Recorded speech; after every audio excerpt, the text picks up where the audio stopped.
হযরত মূসা আলাইহিস সালামের জামানায় একবার দুর্ভিক্ষ হয়ে গেল, বৃষ্টি হয় না, ফসল ফলাইতে পারে না। হযরত মূসার উম্মতেরা মূসা আলাইহিস সালামের কাছে আরজ করেন, হে নবী, আল্লাহর কাছে আপনি দোয়া করেন, আল্লাহ যাতে আমাদের উপরে বৃষ্টি নাজিল করেন। মূসা আলাইহিস সালাম বইলা দিলেন, অমুক দিন তোমরা সকলে আসবা, অমুক মাঠের মধ্যে আমরা একত্র হব, একত্র হয়ে আল্লাহর কাছে রহমতের বৃষ্টির জন্য প্রার্থনা করব। কথা অনুযায়ী সকল উম্মতেরা একটা মাঠের মধ্যে একত্র হয়ে যায়, আল্লাহর কাছে ক্ষমা চাইতেছে, আল্লাহর কাছে মাফ চাইতেছেন, আল্লাহর কাছে বৃষ্টির জন্য প্রার্থনা করতেছেন। কিন্তু আল্লাহ নবীর দোয়া কবুল করেন না, নবীর দোয়া কবুল করেন না, নবীর দোয়া কবুল করেন না। এক সময় আল্লাহ পাক রব্বুল আলামিন হযরত মূসা আলাইহিস সালামকে ওহীর মাধ্যমে জানায় দিলেন, ও মূসা, তোমার এই উম্মতের মধ্যে একটা লোক আছে, একটা আমার বান্দা আছে, এই বান্দা 40 বছর যাবত গুনাহ করে আসছে, এখনো পর্যন্ত সে মাফ চাই নাই। এই বান্দাকে মজমা থেকে, মাঠ থেকে তুমি বের করে দাও, তাহলে আমি আল্লাহ তোমার দোয়া কবুল করব। এবার মূসা আলাইহিস সালাম ঘোষণা করে দিলেন, এই কে আসো অপরাধী, 40 বছর ধরে গুনাহ করতেছো, এই মজমার মধ্যে উপস্থিত আছো, তোমার কারণে দোয়া কবুল হচ্ছে না, তুমি বের হয়ে যাও। এখন তো এই আল্লাহর বান্দা বিপাকের মধ্যে পড়ে গেছে যে এখন এত লোকের মধ্য থেকে সে যদি বের হয়ে যায় তাহলে তো মানুষ তাকে চিনে ফেলবে। পেরেশান হয়ে গেছে, কি করবে। এখন যদি মজমা থেকে বের হয়ে যা তাহলে তো সমস্ত মানুষ তার কথা জেনে ফেলবে, আর যদি মজমা থেকে যদি বের না হয় তাহলে তো দোয়া কবুল হবে না। এক সময় তো আল্লাহ পাক রব্বুল আলামিন হযরত মূসা আলাইহিস সালামকে জানায় দিবেন, হযরত মূসা আলাইহিস সালামকে বলে দিবেন কি করবে। এবার আল্লাহর বান্দা আল্লাহর কাছে তওবা করে, আল্লাহ, ও সাত আকাশের মালিক, সাত জমিনের মালিক, তোমার জমিনের উপরে আমি গুনাহ করেছি, আল্লাহ আমি যত গুনাহ করেছি মালিক, তোমার কাছে খাঁটিভাবে তওবা করতেছি মালিক, আল্লাহ তুমি আমাদের গুনাহগুলোকে মাফ করে দাও, আল্লাহ তুমি আমার গুনাহকে মাফ করে দাও। বান্দা খাঁটিভাবে আল্লাহর কাছে তওবা করতে দেরি, আল্লাহ বান্দার তওবা কবুল করে বৃষ্টি নাজিল করতে দেরি নাই। সুবহানাল্লাহ। এবার মূসা আলাইহিস সালাম অবাক হয়ে গেছে, ব্যাপার কি? একটু আগে আল্লাহ জানায় দিলেন যে এখানে একজন গুনাহগার বান্দা আছে, এই গুনাহগার বান্দার কারণে দোয়া কবুল হচ্ছে না। এখন আবার দেখি আল্লাহ দোয়া কবুল করলেন, ব্যাপারটা কি? হযরত মূসা আলাইহিস সালাম আল্লাহর কাছে আরজ করলেন, আল্লাহ এই কারণ কি? আল্লাহ এবার জবাব দিলেন, মূসা, যার কারণে বৃষ্টি আমি আল্লাহ বন্ধ করেছিলাম ওই ব্যক্তির উসিলায় আমি আল্লাহ তোমাদের উপরে রহমতের বৃষ্টি নাজিল করলাম।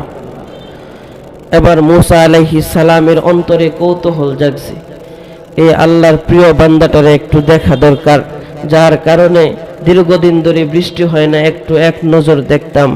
আল্লাহ বলেন, না, আগেও যেমন তোমার সামনে তার পরিচয়টা আমি আল্লাহ প্রকাশ করি নাই, এখনো আমি আল্লাহ তোমাকে তার ব্যাপারে জানাইব না। তো আল্লাহ পাক রব্বুল আলামিনের কাছে তওবা করলে আল্লাহ তওবা কবুল করেন। বান্দা আল্লাহর কাছে তওবা করেছে, খাঁটিভাবে তওবা করেছে, আল্লাহ বান্দার তওবা কবুল করেছেন। আরেক আল্লাহর নবীর সাহাবী,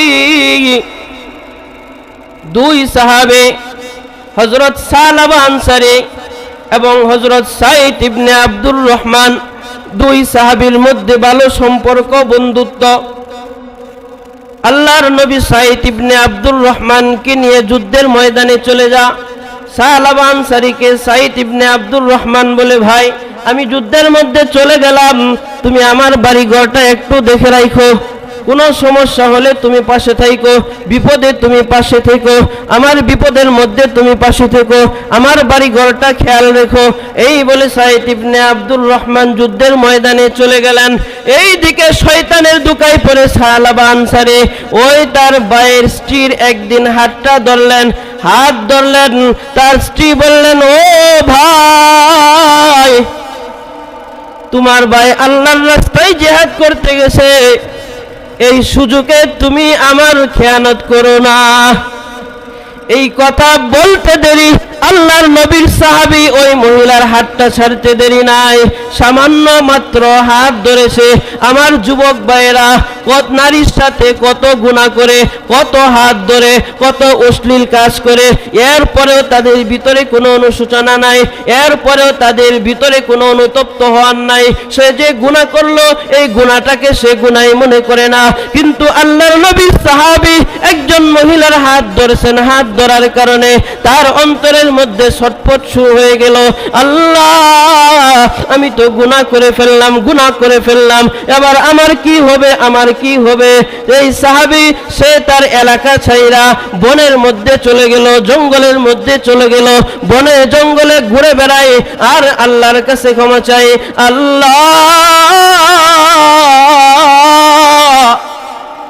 শয়তানের দুকায় পড়ে মাওলা আমি গুনাহ করেছি, আল্লাহ তুমি আমাকে মাফ করে দাও, আল্লাহ তুমি আমাকে মাফ করে দাও। এইভাবে ঘুরে বেড়া আর আল্লাহর কাছে মাফ চা, আল্লাহর কাছে মাফ চা।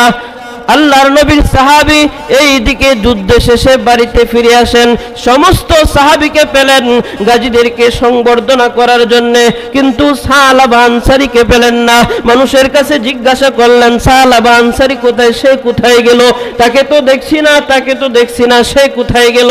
লোকেরা বলে সে তো এই কর্ম করেছিল, এই কর্মের কারণে সে পাগল হয়ে গেছে, এই গুনাহের কারণে, সামান্য গুনাহের কারণে সে পেরেশান হয়ে গেছে, পেরেশান হয়ে সে পাগলের মতো ঘুরে বেড়ায় আর আল্লাহর কাছে সে ক্ষমা চায়।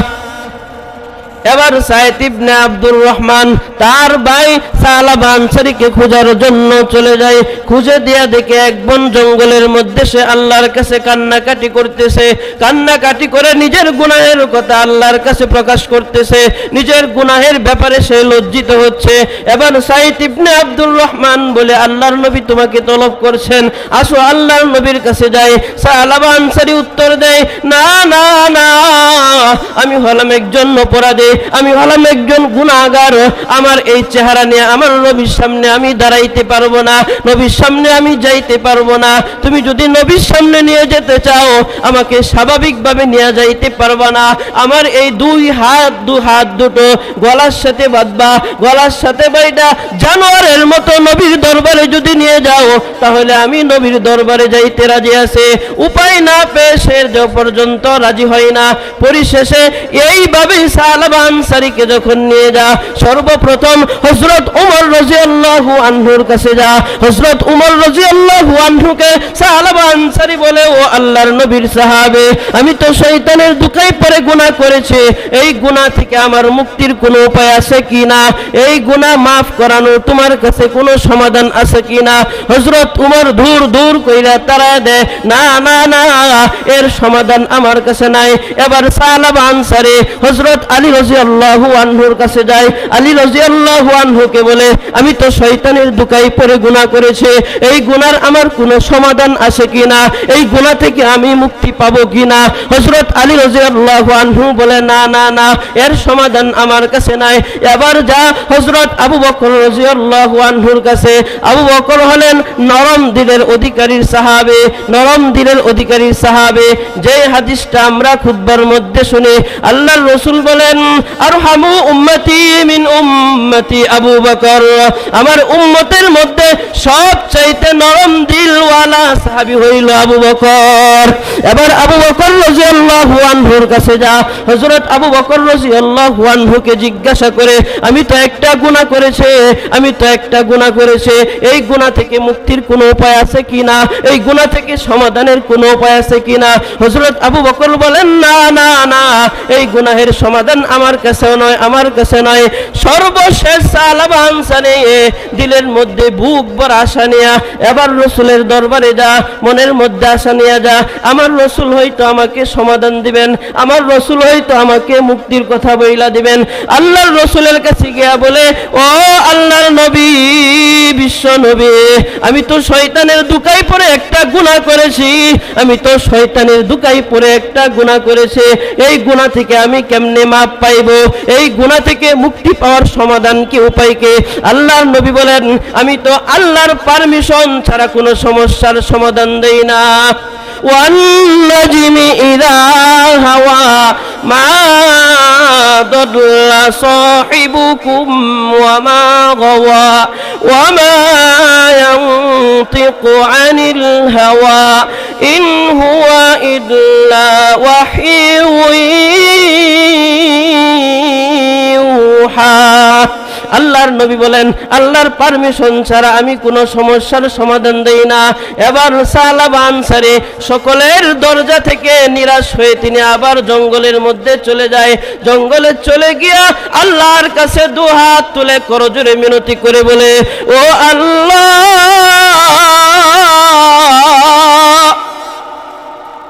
আমি হযরত উমর রাদিয়াল্লাহু আনহুর কাছে গিয়েছিলাম আমার গুনাহ থেকে উপায় খোঁজার জন্য।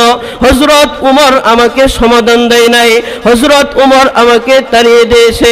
আমি হযরত আলীর কাছে গিয়েছিলাম, হযরত আলীও আমাকে জায়গা দেয় নাই, হযরত আলীও আমাকে বের করে দিয়েছে। আমি হযরত আবু বকর রাদিয়াল্লাহু আনহুর কাছে গিয়েছিলাম, হযরত আবু বকর রাদিয়াল্লাহু আনহু কোনো সমাধান দেয় নাই। আমি সর্বশেষ আল্লাহর নবীর কাছে গিয়েছিলাম সমাধানের জন্য। আল্লাহর নবী তো আপনার পারমিশন ছাড়া কোনো কথা বলে না। ও আল্লাহ, আমার বুঝ হয়ে গেছে, জানা হয়ে গেছে, এই দুনিয়া আমার কোনো আশ্রয়ের জায়গা না, দুনিয়াতে আমার কোনো আশ্রয়ের জায়গা নাই। আল্লাহ, একমাত্র আশ্রয়ের জায়গা হলো তুমি আল্লাহ। আল্লাহ, তোমার কাছে আমি আল্লাহ আশ্রয় চাইতেছি মালিক, তোমার কাছে আমি আল্লাহ ক্ষমা চাইতেছি। আল্লাহ, আমি যে গুনাহ করেছি মালিক, ও সাত আসমানের মালিক, ও সাত জমিনের মালিক, আল্লাহ তুমি আমার জীবনের গুনাহটা তুমি আল্লাহ মাফ করে দাও। এইভাবে সাহাবা আল্লাহর কাছে দোয়া করে টপ টপ কইরা তার চোখ দিয়া পানি বের হয়ে জড়াইয়া পড়ে, অনর্গল চোখ দিয়া পানি বের হয় আর আল্লাহর কাছে দোয়া করে গভীর রজনীতে চিৎকার করে কাঁদতে থাকে। একদিন, দুই দিন, তিন দিন যায়। কিছুদিন পরে আল্লাহ পাক রব্বুল আলামিন জিবরাইল আমিনকে আল্লাহর নবীর কাছে পাঠান। আল্লাহর নবীর কাছে পাঠায়া বলেন, ও আল্লাহর নবী, আপনার সাহাবী সাহাবা আমি আল্লাহর কাছে এমন তওবা করেছে যে তওবা করার কারণে আমি সাহাবার গুনাহকে মাফ করে দিলাম। সুবহানাল্লাহ। এবার আল্লাহর নবী সাল্লাল্লাহু আলাইহি ওয়াসাল্লাম সাহাবীদেরকে ডেকে বলে, কে যাইবা সাহাবাকে নিয়ে আসার জন্য? হযরত আবু বকর বলে, লাব্বাইক ইয়া রাসূলুল্লাহ। হযরত উমর বলে, লাব্বাইক ইয়া রাসূলুল্লাহ। হযরত সালমান ফারসি রাদিয়াল্লাহু আনহু বলে, লাব্বাইক ইয়া রাসূলুল্লাহ। তিন সাহাবী সাহাবার খুঁজে চলে যায়, বনের মধ্যে খুঁজে, জঙ্গলের মধ্যে খুঁজে, কোথাও খুঁজে পায় না। খুঁজতে খুঁজতে একটা লোককে, একটা কৃষককে পাইলো। কৃষককে জিজ্ঞাসা করে, এইখানে কোনো পাগল দেখছেন কিনা? যেই পাগল, সে পাগলের মতো পাগলামি করে আর কান্নাকাটি করে আল্লাহর কাছে মাপ চা, এমন কোন পাগল দেখছেন কিনা?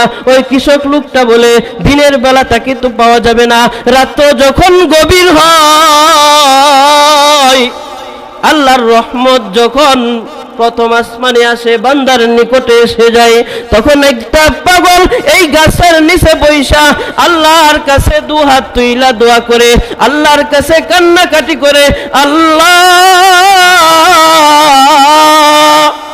শয়তানের দুকায় পড়ে মাওলা আমি গুনাহ করেছি, আল্লাহ তুমি আমার গুনাহটাকে মাফ কইরা দাও। 3 সাহাবী অপেক্ষা করতে থাকে, গভীর রজনী হয়ে যায়। হযরত সালাবা আনসারী যথাসময়ের মধ্যে উপস্থিত হয়ে যায়, আল্লাহর কাছে কান্নাকাটি করে আর আল্লাহর কাছে গুনাহের জন্য মাফ চা। এবার সাহাবায়ে কেরাম বলে আসো আসো তোমাকে নবীর দরবারে নিয়ে যাই। সালাবা আনসারী বলে না না না, আমার এই চেহারা দ্বিতীয়বার আর নবীর সামনে দেখাবো না। এবার সাহাবায়ে কেরাম বলে আল্লাহর নবী তোমার প্রতি খুশি আছেন, আল্লাহর নবী তোমাকে যাওয়ার জন্য পারমিশন দিয়েছেন, আল্লাহ পাক রব্বুল আলামিন তোমাকে ক্ষমা করে দিয়েছেন। এবার সালাবা আনসারী বলে আমাকে নবীর দরবারে নিয়ে যাও। নিয়ে যাইতে যাইতে রাত্র শেষ হয়ে যা। এইদিকে আল্লাহর নবী ফজরের নামাজের মধ্যে দাঁড়ায় যা।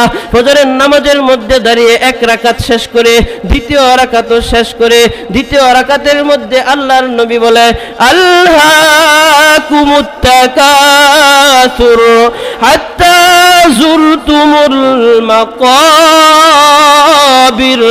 আল্লাহর নবী যখন সূরাতুত তাকাসুরের 2টা আয়াত পড়ে, এই 2 আয়াত পড়ার সাথে সাথে সালাবা আনসারী একটা চিৎকার দিয়ে সে মাটির মধ্যে লুটাইয়া পড়ে। আল্লাহর নবী নামাজ শেষ করার পরে সালমান ফারসিকে বলে ও সালমান ফারসি, সালাবা আনসারী তো বেহুশ হয়ে গেছে, তার চেহারার মধ্যে তুমি পানি ছিটাইয়া দাও, পানি ছিটাইয়া দাও। আল্লাহর নবীর সাহাবী সালমান ফারসি রাদিয়াল্লাহু আনহু চেহারার মধ্যে পানি ছিটায়া দেখে এই সালাবা আনসারী আর দুনিয়াতে নাই, তিনি দুনিয়া থেকে চলে গেছেন। এবার আল্লাহর নবী বলেন নো সাহাবায়ে কেরামের দল, সাহাবা আনসারী তোমরা কাফন দাফনের ব্যবস্থা করো। আল্লাহর নবীর আদেশে সাহাবায়ে কেরাম যখন কাফন দাফনের ব্যবস্থা করলেন, সাহাবা আনসারীর যখন জানাজা হয়, আল্লাহর নবী এই বড় আঙ্গুলের উপর বট দিয়ে হাঁটেন, বড় আঙ্গুলের উপরে বট দিয়ে হাঁটেন। জানাজার নামাজ যখন শেষ করেন, হযরত ওমর রাদিয়াল্লাহু আনহু বলেন ও আল্লাহর নবী, জানাজার নামাজে হযরত সাহাবা আনসারীর জানাজার নামাজে আপনাকে দেখলাম আপনি বুড়ো আঙ্গুলের মধ্যে বট দিয়ে হাঁটতেছেন, বুড়ো আঙ্গুলের মধ্যে আপনি দাঁড় করাই করে আপনি হাঁটতেছেন, এর কারণ কি? এবার আল্লাহর নবী বলে সাহাবা আনসারীর প্রতি আল্লাহ পাক রব্বুল আলামিন এত এত খুশি হয়েছেন যে খুশি হওয়ার কারণে সাহাবা আনসারীর জানাজার মধ্যে অসংখ্য অগণিত ফেরেশতা পর্যন্ত উপস্থিত হয়েছিল। যে উপস্থিতির কারণে, ফেরেশতাদের উপস্থিতির কারণে আমি আল্লাহর নবী মাঠের মধ্যে ঠিকভাবে পা পর্যন্ত ফেলাইতে পারছিলাম না। কারণ কি? একটু মাত্র গুনাহ করেছিল, এই গুনাহের কারণে আল্লাহর কাছে খাঁটিভাবে মাপ চাইছিল। মাপ চাওয়ার কারণে আল্লাহ তাআলা মাফ করছেন কিনা আল্লাহ তাআলা আসমান থেকে আল্লাহ তাআলা ঘোষণা দিয়ে দিয়েছেন আমি আমার বান্দাকে মাফ করে দিলাম। এই কারণে আমরা যত গুনাহ করি নাই কেন, ওই যে বলতেছিলাম আমার পুরো জীবনটা গুনাহে ভরপুর হয়ে গেছে, এরপরেও আমি মুসলমান হয়েছে, আমি এক আল্লাহকে বিশ্বাস করেছে, আমি আমার রসুলকে বিশ্বাস করেছে, আমি কোরআনকে বিশ্বাস করে আমি কোরআনের হুকুম মানি, যদি অনেকে পালন করতে পারি না কিন্তু আল্লাহর হুকুম মানি, এটা আমি স্বীকার করে দিলে বিশ্বাস করি, মুখে স্বীকার করে আমি মুসলমান হয়েছি। আমার পুরো জীবনটা গুনাহে ভরপুর হয়ে গেছে, আমি যদি আল্লাহর কাছে যদি খাঁটি দিলে যদি আল্লাহর কাছে তওবা করে আল্লাহর কাছে তওবা করতে দেরি, আমার আল্লাহ বান্দার তওবা কবুল করতে দেরি হবে না। শুধু তওবা কবুলই নয়, আল্লাহ বলেন বান্দা যখন গুনাহ করে, গুনাহ করার পর যখন আমি আল্লাহর কাছে তওবা করে আমি আল্লাহর বান্দা তওবা কবুল করি তো করে আমার এই বান্দাকে আমি আল্লাহ জান্নাতের মেহমান বানাইয়া নেই। ইয়া আইয়ুহাল্লাযীনা আমানু তুবু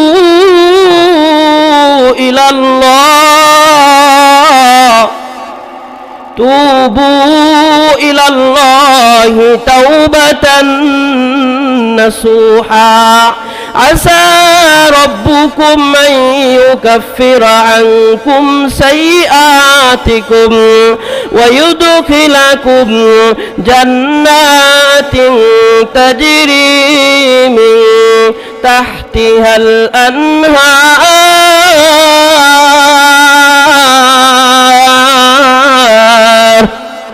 আল্লাহ পাক রব্বুল আলামিন বলেন, ইয়া আইয়ুহাল্লাযীনা আমানু, ও আমার ঈমানদার বান্দারা। একটু আগে বলেছিলাম আমরা যে শ্রেণীর মুসলমান হই না কেন, এক আল্লাহকে তো আমরা বিশ্বাস করি, আমাদের রাসূলকে বিশ্বাস করি, আসমানি কিতাবকে আমরা বিশ্বাস করি, আমার জীবনকে আমি বিশ্বাস করি, আমার মরণকে আমি বিশ্বাস করি, আমার হায়াতকে আমি বিশ্বাস করি, আমার তাকদীরকে আমি বিশ্বাস করি, আমি পুনরুত্থানকে বিশ্বাস করি, আমি কিয়ামতকে বিশ্বাস করি। আল্লাহ এই জন্য ঈমানদার বইলা ডাক দিছেন, ইয়া আইয়ুহাল্লাযীনা আমানু তুবু ইলাল্লাহি তাওবাতান নাসুহা। ও আমার ঈমানদার বান্দারা, শয়তানের ধোঁকায় পড়ে তুমি গুনাহ করেছো, আমি আল্লাহর কাছে তাওবাতান নাসুহা, খাঁটিভাবে তওবা করো, খাঁটিভাবে তওবা করো। তওবা করলে আমি আল্লাহ তোমাকে কি দিব? আসা রব্বুকুম আইয়ুকাফিরা আনকুম সাইয়্যাতিকুম, তোমার জীবনের যে গুনাহগুলো হয়েছে, তোমার গুনাহগুলো আমি আল্লাহ তোমাকে মাফ করে দেব। শুধু তাই নয়, ওয়ায়ুদখিলাকুম জান্নাতিন তাজরি মিন তাহতিহাল আনহার, আমি আল্লাহ তোমাকে জান্নাতের মেহমান হিসেবে কবুল করে নেব।